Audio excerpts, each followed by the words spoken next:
Quand j'étais petit, j'étais incapable de parler aux inconnus. Tellement que quand mes parents me demandaient d'aller demander en renseignement à des personnes, je n'osais pas et même parfois je m'étais à pleurer. Et en grandissant, je me retrouvais parfois à voyager tout seul et je préférais me perdre que de demander mon chemin aux gens. Oui, on m'a même donné un petit surnom de Zagaia. Si vous connaissez pas, c'est un petit crabe aux Antilles, un petit crabe qui se cache tout le temps. Dès qu'il voit des gens, il va dans son trou. Parce que j'étais comme ça dans ma caverne. J'étais plutôt le genre d'enfant plutôt geek, pas très sociable. J'avais quand même des amis, j'avais des interactions sociales dans le sport et tout, mais j'avais quand même une très forte phobie sociale. J'avais toujours peur et la boule au ventre quand je devais aller dans une soirée ou un anniversaire ou une fête où il y avait des personnes que je ne connaissais pas, et c'est resté pendant très longtemps. Aujourd'hui, quand vous me voyez, je fais des vidéos depuis plusieurs années, j'ai touché des millions de personnes, je donne des conférences devant des salles pleines, je fais des tournées de conférences, je crée des contenus partout, je rencontre des super personnes à travers le monde, et on se dit, mais comment il a fait? Oui, parce que j'étais en gros timide, incapable de parler aux gens, et maintenant je m'adresse à des millions de personnes. Comment ça se fait? Je vais vous expliquer qu'est-ce qui s'est passé entre les deux. Si aujourd'hui vous êtes quelqu'un de timide, quelqu'un d'introverti, quelqu'un qui a du mal à aller vers les autres et qui en souffre, écoutez attentivement ce que je vais vous dire. Je vais vous donner des petits conseils pour vous aider à vaincre la timidité et surtout comprendre comment vous pouvez, avec le temps, ben oui, on peut changer, on peut en sortir. Et d'ailleurs, juste avant de commencer, il est important de comprendre la nuance entre timide et introverti. Pour le coup, je vous mets un petit schéma à l'écran et sur ce schéma, vous voyez un petit peu comment on pourrait classifier timidité, introversion et extraversion. D'ailleurs, mettez en pause si vous voulez voir le schéma, je ne vais pas vous le laisser pendant 10 ans, mais une fois que vous avez compris ça, on va pouvoir parler de 1. Comment vaincre la timidité et 2. Comment réussir quand on est introverti. Parce que vous êtes aussi très nombreux à avoir des profils introvertis, à m'en parler, à me faire part pour me dire vous avez du mal à vendre et savoir comment faire pour créer et développer un business. Bah, je vais vous donner des conseils aussi parce que c'est aussi un avantage d'être introverti. Et bien entendu, la timidité, c'est un réel problème et c'est un réel frein dans la vie, là où le fait d'être introverti, ce n'est pas du tout le cas. Et sur cette chaîne YouTube, j'aime partager avec vous des conseils qui vous aident vraiment à avancer, à passer différents niveaux. Et je crois qu'aujourd'hui, j'ai envie de donner un conseil un peu plus personnel, j'ai mis du temps à en parler, mais qui est réel parce que je sais que ça a été une très grande souffrance durant, on va dire, la première moitié de ma vie. Et aujourd'hui, que j'en suis sorti, j'ai envie d'aider les gens qui se retrouvent dans ces situations-là. Et d'ailleurs, comment faire pour vaincre la timidité et comment j'ai fait pour passer ces différents caps? La première chose, c'est que ça s'est pas fait du jour au lendemain. Je crois quand même que vous savez qu'on est toujours différent selon les cadres sociaux dans lesquels on est. Forcément, quand on est avec ses amis, ses proches, là on est à l'aise, on rigole, on a même une personnalité complètement différente. Ou pour le coup, on va être extraverti, mais avec des gens avec qui on est en confiance, des gens avec qui on s'entend très bien, des gens qui ne vont pas vous juger, qui vous aiment comme vous êtes. Ça peut être vos amis très proches, notamment les amis, mon groupe d'amis que j'avais quand j'étais plus jeune, et puis surtout ma famille, mes proches, où j'avais un comportement plutôt, on va dire, entre guillemets, extraverti, parfois un peu introverti, plus avec la famille où j'écoute plus que je me mets en avant. Mais c'était clairement différent que quand je me retrouvais face à un groupe d'inconnus où je n'osais aller vers personne. Je pouvais même passer parfois une soirée entière sur mon téléphone comme ça, juste pour éviter les gens ou au bar, pour éviter la conversation. Et ça a été un peu difficile parce que forcément, quand on est dans ce type de profil, on se sent rejeté. On se sent rejeté parce que on se dit, comme on a peur un peu d'aller vers les autres, on a un petit côté méfiant. Et comme eux, ils voient ce côté méfiant et qu'on va pas vers eux, forcément, on va pas faire le premier pas. Donc c'est rare les gens qui vont vraiment venir vous mettre à l'aise. Il y en a qui le font très bien, mais c'est pas souvent le cas. Et puis surtout, on se pose beaucoup de questions et puis on s'enferme un peu sur soi-même. Alors son groupe d'amis, soi-même, et on évite de faire des rencontres et tout. Et je sais que moi, ce qui m'a aidé, c'est déjà quand j'ai pas eu le choix. C'est-à-dire que à la base, j'ai grandi en Martinique et je suis parti à mes 18 ans faire mes études en France hexagonale, métropolitaine. Donc ce qui fait que j'ai dû sortir de mon cercle d'amis familial et je me suis retrouvé tout seul dans un pays que je ne connaissais pas bien parce que je venais très rarement juste pour les vacances avec des gens que je connaissais pas et j'ai dû socialiser. Forcément, j'ai réussi quand même à me faire des copains et tout, etc. Mais j'ai été obligé d'aller faire des démarches pour m'installer, pour le déménagement, pour aller ouvrir un compte en banque, pour aller m'inscrire à l'école, aller en cours, etc. Bref, là, on est un peu obligé. Donc, si à un moment vous êtes très enfermé sur vous quand vous êtes enfant, c'est parce qu'on est un peu protégé aussi par les parents. Alors, la bonne nouvelle, c'est qu'une fois qu'on commence à sortir de ça, on peut s'ouvrir, mais on peut aussi rester enfermé dedans.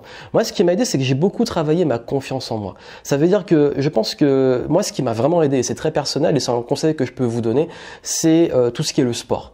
Par exemple, d'aller faire du sport, de rencontrer des gens dans le sport. Quand on fait un foot avec des gens qu'on connaît pas, ça crée des liens naturellement. Je m'inscrivais quand je suis parti, notamment au Canada, donc j'avais quand même beaucoup évolué sur ma timidité. Mais quand j'étais parti à l'époque, en allant m'inscrire à un autre groupe de capoeira, j'ai pu faire des rencontres dans les arts martiaux, dans d'autres sports que j'ai pratiqués.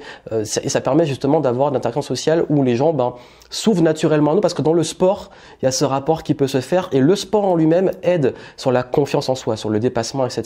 Donc je sais que le sport m'a beaucoup apporté. Même quand je faisais du karaté petit, j'avais tendance à m'enfermer un peu et à avoir un petit peu peur des autres. Mais justement, le fait d'avoir ce sport-là et de pouvoir interagir, ça m'a beaucoup aidé.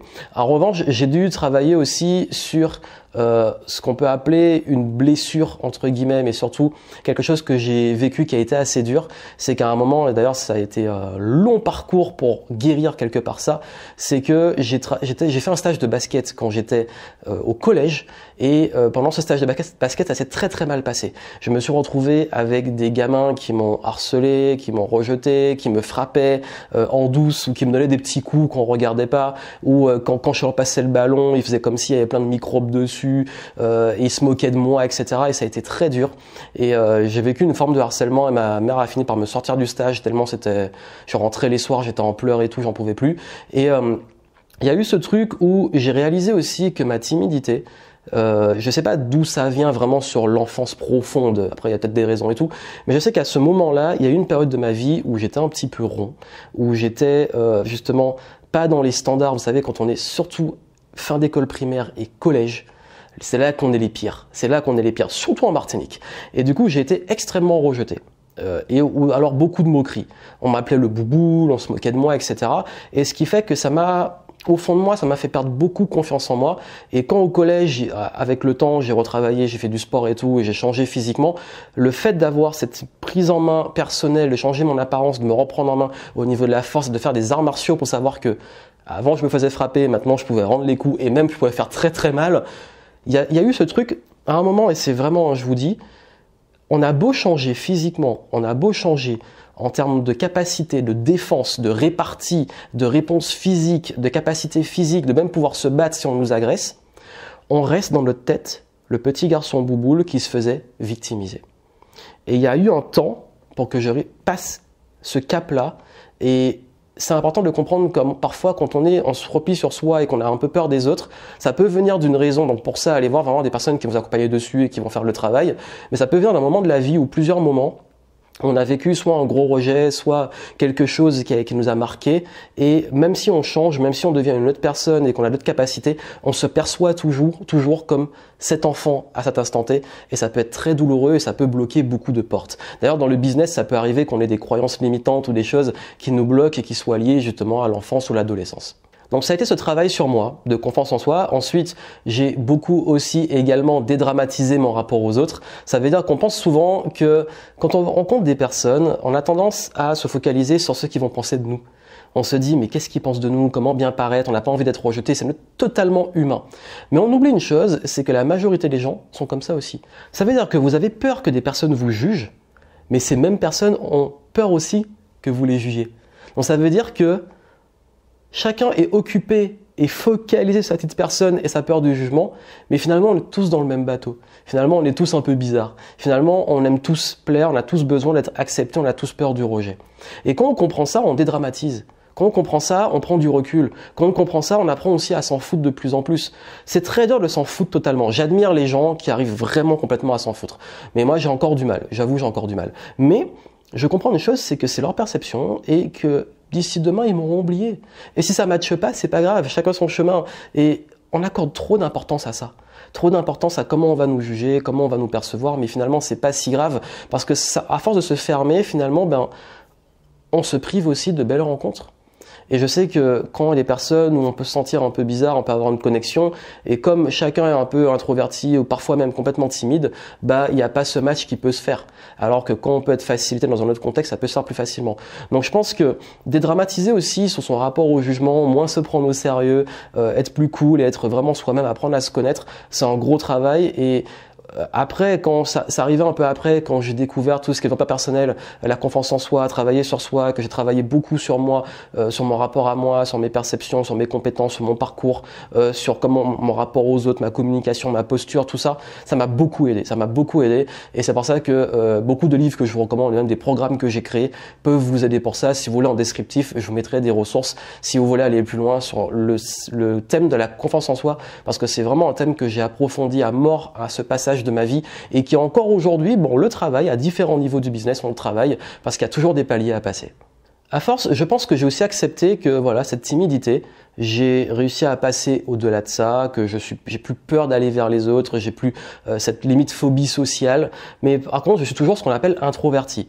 Un introverti, c'est quelqu'un qui n'est pas forcément vers les autres, qui est plutôt observateur, qui est plutôt à l'écoute, qui se met pas en avant. Et ça, c'est pas du tout un handicap dans ma vie. Au contraire, ça a été longtemps un handicap quand j'ai voulu être extraverti. Ça veut dire que j'ai voulu, avant je me suis dit, avec maintenant le niveau que j'ai atteint au niveau du business et tout, il faut que quand j'arrive dans un endroit, je parle à tout le monde, que je fasse limite ma star s'il le faut. Quand je dis ma star, c'est faire l'extraverti, qui connaît tout le monde, etc. Je me suis dit, il fallait absolument que maintenant je fasse du réseautage. Je me suis dit, à un moment, il va falloir que je sois beaucoup plus dans une énergie différente quand je fais des vidéos, limite à vous gueuler dessus.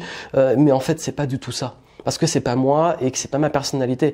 Donc je sais que ça plaît pas à plein de personnes. Il y en a plein qui disent ouais, tes vidéos elles sont trop longues, ou qui vont se dire bon allez je préfère quelqu'un qui limite à une énergie beaucoup plus extravertie. Mais c'est ok, pour moi il y en a pour tout le monde. Moi je suis un introverti, je sais que beaucoup de mon audience est introverti, et ça m'empêche pas d'avoir un business qui cartonne, ça m'empêche pas de trouver mon public, ça m'empêche pas de réussir à vendre. Et justement, comment j'ai réussi à faire ça?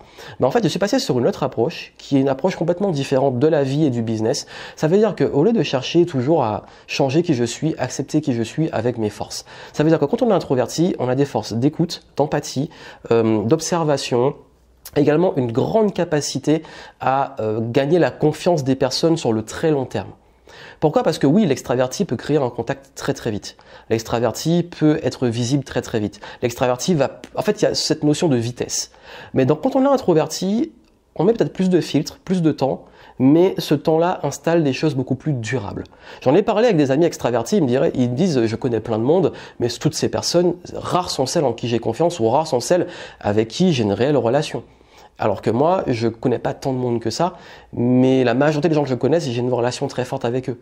Donc ce qui veut dire que c'est une autre approche de la vie et des relations, et c'est ok, il n'y en a pas une qui est meilleure que l'autre, c'est trouver la vôtre. Et dans la vente, dans le business, ce que je fais, c'est que je vais pas aller comme un extraverti vers les autres, aller vendre, aller prendre mon téléphone, appeler des numéros comme ça pour closer, et aller dans les networking, parler à tout le monde et prendre des cartes de visite. En fait, moi, mon approche, elle est complètement différente. Ça veut dire que je laisse les gens venir vers moi. Et je vais travailler sur faire du contenu comme ça, partager de la valeur. Quand j'arrive sur scène, il y en a qui me disent, mais quand tu es sur scène, quand tu fais une conférence ou quand tu fais des vidéos, t'as pas du tout l'air introverti. Alors qu'une fois que tu as fini et qu'on vient de parler et tout, on sent que tu es introverti. Ben oui. D'ailleurs, il y a des stand-uppers et les artistes qui disent ça, et disent que quand on est sur scène, on fait notre travail, on partage, mais une fois qu'on a fini la scène, ben oui, on est qui on est introverti, et on n'est pas tout le temps la personne qu'on est sur scène, et c'est ok. Pour moi, être authentique, c'est toutes ces facettes du diamant. Donc vous allez, comme j'ai dit, on peut être dans différents contextes, dans un comportement différent, et dans d'autres, avoir un comportement totalement différent. Donc c'est ok. Maintenant, ce que vous devez comprendre, c'est que si aujourd'hui vous voulez faire du business et vendre quand vous êtes introverti, ne vous basez pas sur des stratégies qui vont être trop agressives, qui vont demander d'aller vers les autres, parce que vous n'allez pas être à l'aise et vous n'allez pas aimer ça. Faites plutôt des choses basées, comme je dis, moi la vente, c'est beaucoup d'écoute. Je pose des questions, j'écoute, je laisse les gens venir, j'apporte de la valeur, je fais des contenus. En direct, je pose beaucoup de questions à la personne et après je lui explique ce que je fais et la personne vient naturellement vers moi. Généralement, en fait, je vends pas, les gens, je vends sans vendre, les gens viennent acheter chez moi et j'en suis content. C'est une forme de marketing et de vente que j'adore. Également, quand je vais faire du networking, je vais plutôt soit marquer, j'en ai parlé dans une vidéo il y a peut-être 2 ans ou 3 ans, j'expliquais que soit je vais mettre un truc sur moi qui va briser la glace sans aller parler. Souvent on cherche des brise-glaces. Ça veut dire on va chercher l'accroche pour aller parler à des inconnus. Moi en fait je vais soit mettre un type de chaussure, un truc sur moi, quelque chose qui va faire que les gens vont venir vers moi naturellement parce qu'ils vont être intrigués ou vont me poser une question. Et ça c'est mon brise-glace. Ça veut dire que je trouve une excuse pour que les gens viennent vers moi. Plutôt que c'est un petit hack que je me suis inventé, j'en donne plein si vous voulez dans mes programmes sur l'influence, mais c'est vraiment ça qui permet de de trouver en fait sa façon de faire qui nous correspond, qui est ok, sans changer qui on est. C'est une énergie qu'il faut accepter, mais qu'il faut aussi transmuter, apprendre à maîtriser. Et quand vous assumez d'être introverti, quand vous maîtrisez ça, bah, ça fait toute la différence. D'ailleurs, en tant qu'introverti, forcément, hein, une fois qu'on a vu beaucoup de monde, il y a ce besoin de se retrouver seul, isolé, pour récupérer. J'aime la solitude. Ça ne veut pas dire que j'aime pas être avec d'autres personnes, mais j'aime être tout seul. Et c'est pas du tout une peur pour moi que d'être seul. Et je crois que c'est un truc d'introverti. Voilà ce que je voulais vous dire, c'était vraiment un partage d'expérience. J'ai voulu prendre le temps, poser et vous expliquer un petit peu à travers mon parcours comment j'aborde les choses. Il n'y a pas de magie, c'est vraiment un travail sur soi, c'est vraiment un travail sur son rapport à soi, son rapport aux autres, c'est de l'expérimentation, c'est de l'apprentissage sur soi. Mais je sais qu'il y a une chose qui fait vraiment la différence, c'est d'apprendre à s'accepter. Plus vous apprenez à accepter qui vous êtes, vous ne cherchez plus à plaire, vous ne cherchez plus à vous intégrer, vous n'avez plus peur du rejet, vous assumez qui vous êtes, vous exprimez vos forces, ben, les choses deviennent beaucoup plus fluides et surtout, bah, naturellement aussi, vous arrivez à créer des relations solides et vous pouvez très bien aussi être respecté et créer des relations très très fortes et nourrissantes avec des très proches, intimes, avec des clients, avec une audience en étant introverti. Voilà, je vous mets plus de ressources en descriptif si vous voulez aller plus loin sur le sujet. Et c'était un partage d'expérience, c'était une nouvelle story et j'espère que ça pourra vous inspirer. Et comme je vous ai dit, quel que soit là où vous en êtes, avec le travail sur soi, on peut changer, évoluer. Mais le but, c'est pas de changer qui on est, c'est de devenir son meilleur soi. Ça veut dire que les choses qui aujourd'hui nous font souffrir, nous empêchent de nous épanouir, travailler dessus tout en restant soi-même pour pouvoir, en étant pleinement soi-même mais à son meilleur niveau de potentiel, c'est là qu'on s'épanouit le plus. Plein de succès à vous, abonnez-vous si ce n'est pas encore fait pour des vidéos chaque semaine. À très bientôt.